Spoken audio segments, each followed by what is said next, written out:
EKG.com. Today we're going to just do a quick overview of interpreting EKGs. I'm going to share with you a quick 5-step method to help you be able to interpret any EKG without any problems. And following these 5 steps in the order that I give them to you will help you be able to interpret any normal EKG and any abnormalities with and be able to find and discover arrhythmias. So first of all, we need to talk about let's see here. Here we go. So first of all, we need to talk about normal conduction through the heart. With any conduction, with any heartbeat, the conduction should start within the SA node. Now the SA node sits in the top of the right atria, and the SA node should initiate impulses. Now from the right atria, that impulse should follow one of 3 pathways, all heading to the AV node, the atrioventricular node. And the AV node, as it's titled, it's the atrioventricular node, so it should sit, well it does sit, right between the atria and the ventricles. So the impulse is going to travel from the AV node, or the SA node, down to the AV node, which sits right between the atria and the ventricles, and from there it's going to travel down the bundle of His and into the Purkinje fibers. And these Purkinje fibers are going to initiate ventricular squeeze. So you have a few more ventricular fibers over here on the left ventricle. The left ventricle has thicker muscle, and it's actually pushing the blood out into the body, whereas the right ventricle is just pushing blood into the lungs. So you need a little bit more contraction power, a little bit more squeeze over here on the left. So for that reason, you're going to have a few more Purkinje fibers over there. So for it to be a normal rhythm, your electrical impulse has to initiate in the SA node, travel to the AV node. It's going to pause there for a second, and then it's going to travel down the bundle of His and into the Purkinje fibers. So that's what has to happen in order for this to be a normal EKG. Alright, so just as we talked about, the route of conduction for any normal EKG is going to start in the SA node, travel to the AV node, into the bundle of His, and down to the Purkinje fibers. Now, our heart is pretty unique in the fact that it has a couple systems set up that if our SA node fails, there's a couple fallback systems to ensure that we're still getting the blood, the oxygen that we need throughout our body. So as we talked about first in the SA node, that is going to initiate a heart beat and impulse every about 60 to 100 times every minute. So that's why we essentially say that a normal heartbeat is between 60 and 100 beats per minute. Now if you're more athletic, if you have stronger heart muscle, that might be a little bit lower, and so we need to really examine our EKG to determine if the bradycardia is coming from athletic conditioning, sleeping, or if it has to do with the impulse not initiating in the SA node. So your SA node is going to be your ideal pacemaker for your heart. It's going to initiate an impulse every 60 to 100 beats per minute. Next, so if there's a problem with your SA node, your AV node is going to kick in, and it's going to become the primary pacemaker of the heart. And it can initiate an impulse every 40 to 60 beats per minute. So if the SA node fails, AV node is going to take over. And last-ditch effort, if your AV node fails, your Purkinje fibers, the Purkinje fibers that come off the bundle of His, they can actually initiate an impulse every 20 to 40 times per minute. Okay, so we have our SA node, that's our primary pacemaker. It can fail. If it fails, our AV node is going to take over, and it's going to beat 40 to 60 times per minute. If that fails, then our Purkinje fibers can actually initiate impulses and cause ventricular squeeze 20 to 40 times per minute. So that's kind of why we want to look at our heart rate to determine where our impulse might be coming from. Okay, so let's look at a normal rhythm here, and let's determine what we have. So the normal rhythm, along our horizontal axis, we are evaluating time. So this is time passing. Along our vertical axis, we're evaluating voltage. Okay. So as our strip moves right to left, we're looking at time passing, and as our impulses move up and down, we're evaluating the voltage. Okay. So our normal strip, we're going to see our P wave, our Q wave, R, S, and T. Now this is just a basic introduction. There are different waves, there are different segments and things that we're not going to talk about. What we're going to talk about are the ones that you need to know in order to interpret your basic rhythms. So we have our P, Q, R, S, and T waves. Okay. Now we also have our QRS complex.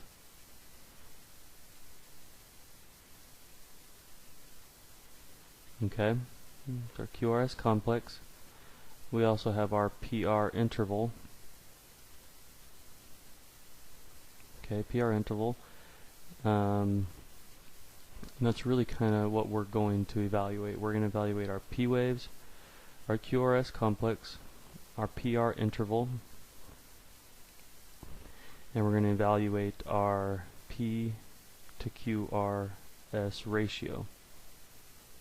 Okay, so P wave, what is a P wave? Our P wave is going to signify atrial depolarization. Let's actually go here. So our P wave is going to represent atrial depolarization. Your P wave should be upright, it should be round, and there should be one P wave before each QRS. Okay. Our QRS complex. Okay, so we have our P wave, atrial depolarization, QRS complex. That's going to represent ventricular depolarization. It should be upward. It should be so this QRS complex is this space right here. It should be between 0.06 to 0.12 seconds, and on our actual rhythm strip, that's going to look like 1.5 to 3 small boxes. Okay, and it should appear just after your P wave. Okay, so you should have P wave, QRS, and then of course your T wave, which is going to represent your ventricular depolarization. Okay, and then we have our PR interval. And the PR interval measures from the beginning of the P wave to the beginning of the R wave. Okay, and what that's going to represent is that's going to represent the onset of atrial depolarization to the onset of ventricular depolarization. And essentially what that's going to tell us is it's going to tell us how long our impulse is being held in the AV node. So what the AV node does is it takes our impulse from the SA node and it holds it just for a second in the AV node to allow for atrial to just pause that beat for a second before it passes it on to our Purkinje fibers. Okay, so we want to know how long it's holding it there. If it's holding it for too long, then we're looking at our heart blocks. Okay, so that's why we evaluate that PR interval. Okay. Okay, so the 5-step method to EKG interpretation. Now write this down. The first thing we're going to evaluate is our heart rate. We're going to evaluate our P waves. We're going to evaluate our P to QRS ratio. We're going to evaluate our QRS. And we're going to evaluate our PR interval. So evaluating those 5 things is going to allow us to determine, first of all, is this a normal EKG? And second of all, what type of arrhythmia is this that we're looking at? Okay, so we're going to, every EKG that we see, the first thing we're going to do is evaluate our rate. Okay, and we'll go into how to evaluate rate later. The second thing we're going to look at is our P waves. Then we're going to evaluate our P to QRS ratio. We're going to evaluate our QRS complex. And we're going to then evaluate our PR interval. Okay, evaluating those 5 things is going to give us exactly what we're looking at. So our rate, normal rate, is going to be 60 to 100 beats per minute. And we already talked about what we might be looking at with our heart rate. So normal rate 60 to 100 beats per minute. Anything below or above that is an abnormal EKG. Second of all, we're going to look at our P waves. We want to determine, are they present? Are there P waves, first of all? Are they upright? And are they smooth? Okay, so are they smooth like this, or are they pointed, or do they go down, or are they completely absent? So we want to say, do we have P waves? Are they upright? And are they smooth? Second, we're going to look at our P to QRS ratio. So for every P wave, do we have a QRS? Okay. If we don't have, so this is our atrial depolarization. If we aren't getting a ventricular depolarization with every atrial depolarization, then we have a problem. And next we're going to look at our QRS. Do we have QRS complexes? And are they less than 0.12 seconds? So are they about 1.5 to 3 small boxes? Okay, so here's our QRS. Is this area here 1.5 to 3 small boxes? If it's wider than that, then there's an issue. Okay, and we'll need to investigate that further to determine what that may be. And then last of all, fifth thing we're going to evaluate is our PR interval. Now remember, our PR interval starts at the beginning of the P wave to the beginning of the R wave. So this is our PR interval. And what that's going to tell us is the onset of atrial depolarization to the onset of ventricular depolarization, essentially what's going on in the AV node. How long is that impulse being held? Okay, so how do we determine rate?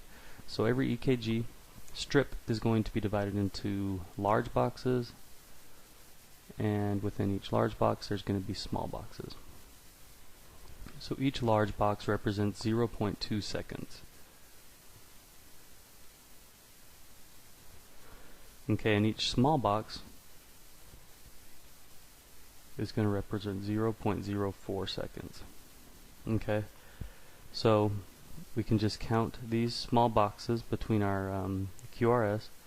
Remember, in every QRS should be a max, or should be about 1.5 to 3 small boxes. Okay,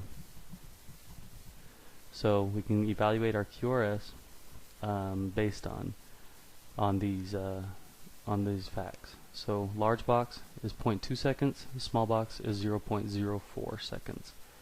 Okay. So P wave.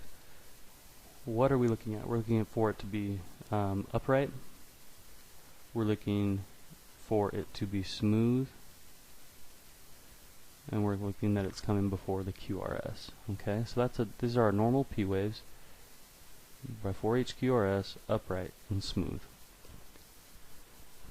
Our P to QRS. So do we have a P before each QRS? P wave, QRS. P wave, QRS, P wave, QRS. That's good. And then we're going to look at our QRS. We're going to make sure that it's 1.5 to 3 small boxes. So here's the start of it. 1 small box, 2 small boxes. So about 1.5 to 2.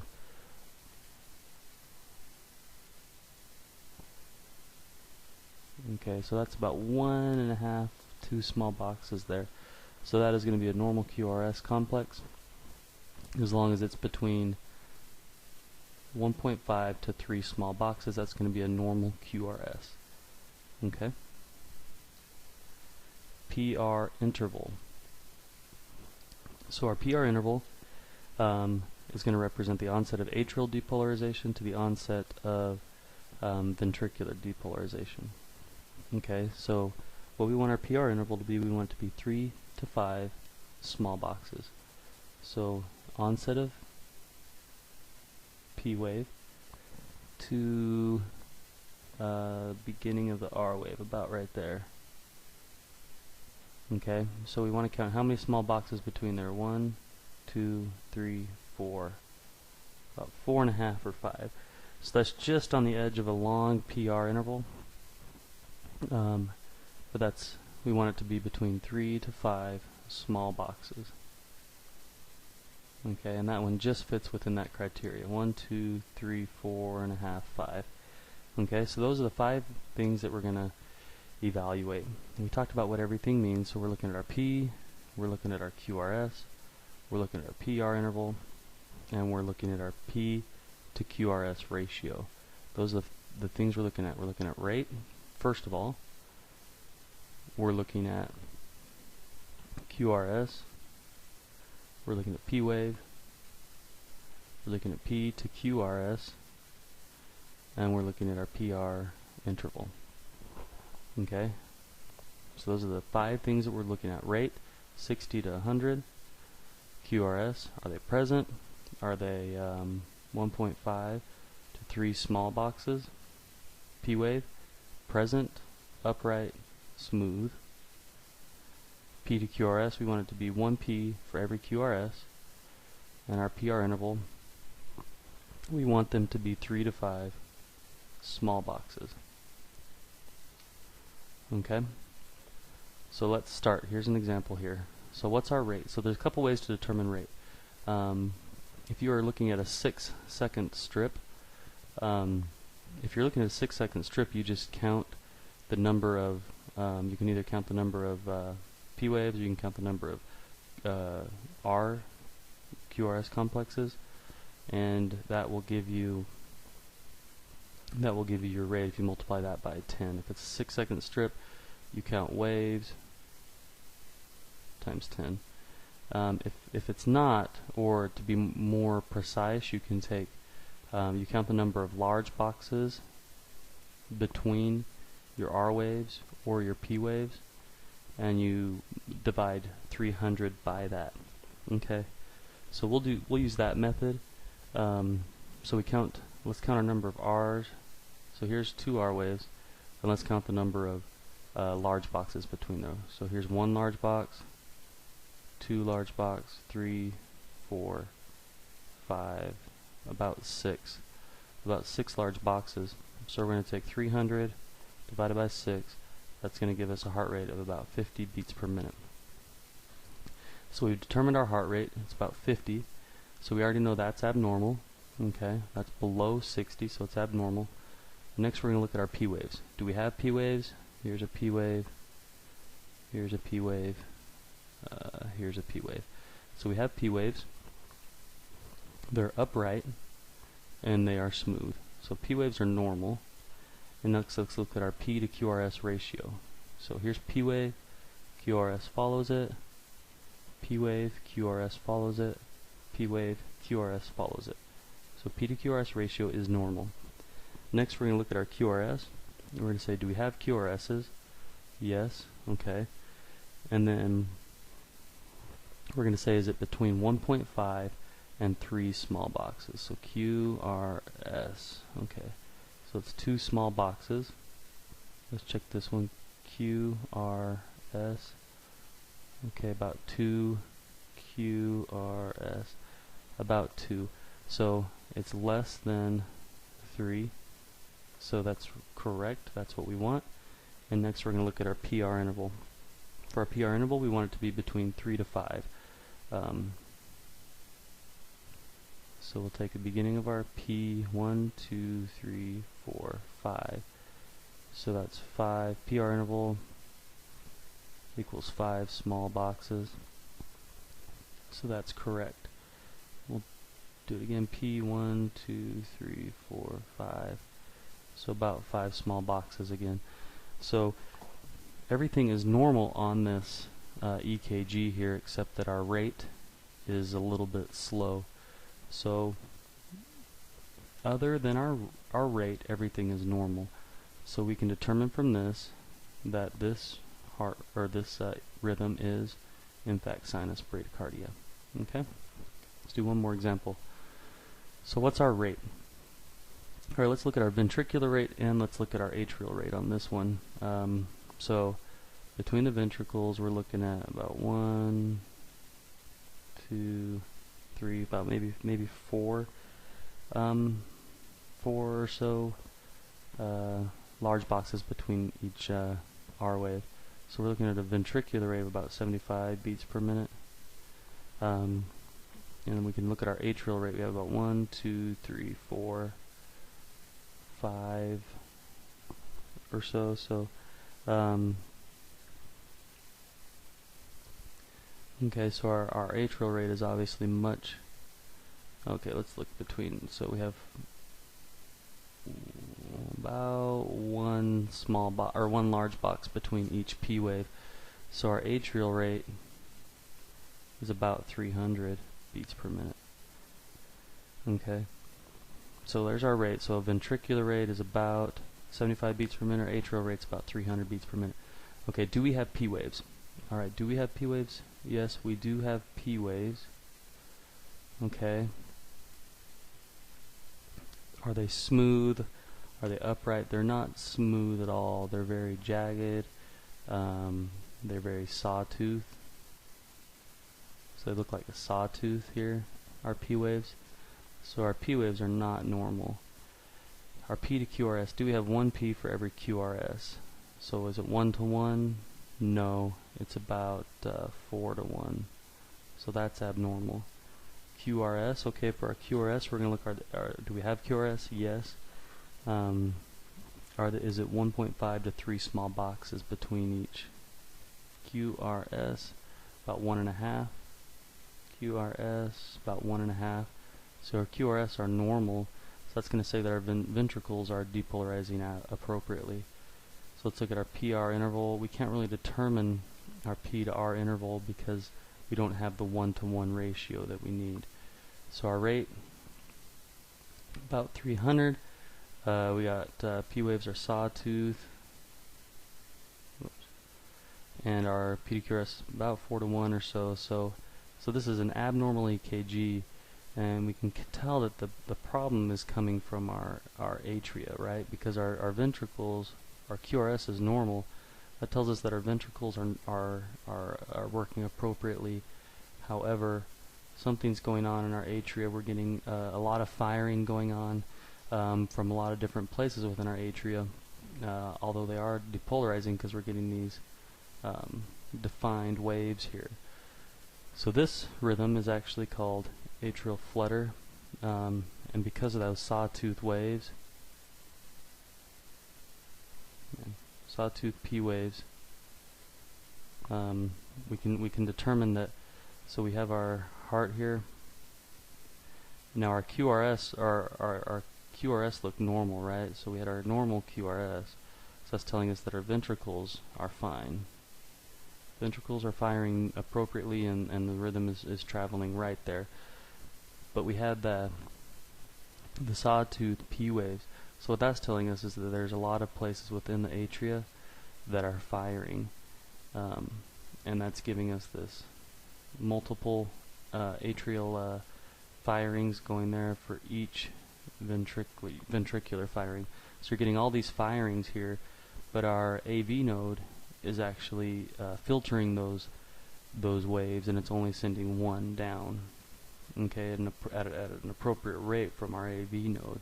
But we're getting all these atrial firings from many different areas. Okay, so that's atrial flutter. Alright, last one here. So let's look at our rate. So we have about 1, 2, 3, 4, maybe 5 or so. Our rate here is going to be about 55. Okay, maybe 5.5, maybe 5.5 or so. Large boxes between each R wave. Okay, do we have P waves? Let's check. P wave, P wave, P wave. Okay, we have P waves. Are they upright? They're going in the upright direction, and they are smooth. Okay, so P waves look good.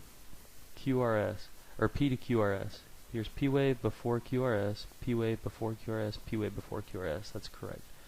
Let's look at our QRS complexes. Okay, so our QRS complexes are present. Are they 1.5? Okay, about 1.5 there, about 1.5 there. Are they 1.5 to 3 small boxes? Yes. So our QRSs are normal.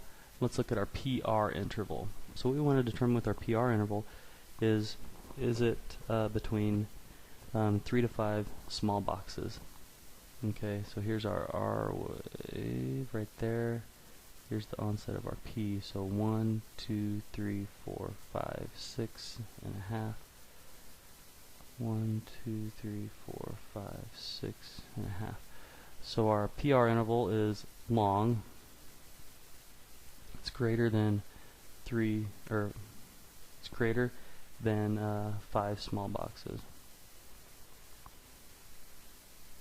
So what that's telling us is that here's our heart. So our SA node is firing. It's sending our impulse down here to our AV node, but for whatever reason we're having a hold up here. So it's kind of holding this a little bit too long, but yeah, it is in fact firing, sending that down to our Purkinje fibers. So for every SA node impulse, we are getting a contraction or an impulse through our Purkinje fibers, but for whatever reason it's being held up here in our AV node. Okay, so that's what that's telling us. So our rate is a little bit slow. P waves are normal, P to QRS is normal, QRS is normal, PR interval is long. So this tells us that we actually have a first degree heart block, AV heart block. Okay, so first degree block in our atrioventricular node. Okay, so with your first degree AV block, all you're really going to see, you're going to see everything normal except your PR interval is going to be long. So that's why it's important to look at your PR interval. This isn't sinus brady because we are actually having a hold up here in our AV node as well. All right, so those are the basics of interpreting our EKGs here. So again, I just want to go over the 5 things that you want to always look at with every EKG is going to be your rate first, P waves, are they present, are they upright, are they smooth? QRS, is there P to QRS, is there a 1-to-1 ratio of your P wave to your QRS? QRS, do you have QRS complexes, and are they 1.5 to 3 small boxes between them, between the Q and the S? And then a PR interval, do you have what's the length of that PR interval? Can you determine it first of all? And is it 3 to 5 small boxes? Okay, so that's what we wanted to go over today. That's just a basic introduction. Rate, P wave, P to QRS, QRS, and PR interval. Those are the things you want to look at with any EKG, and that will help you determine exactly what you're working with. Alright, now with this I want to offer you a free EKG worksheet that will outline all the basic rhythms you need to know and what's actually going on with these 5 criteria with each of those rhythms. If you go to nrsng.com/EKG-chart, you can get that free chart, and that'll help you determine and analyze all these rhythms that you need to look at. Alright, that is it for now. I appreciate you watching.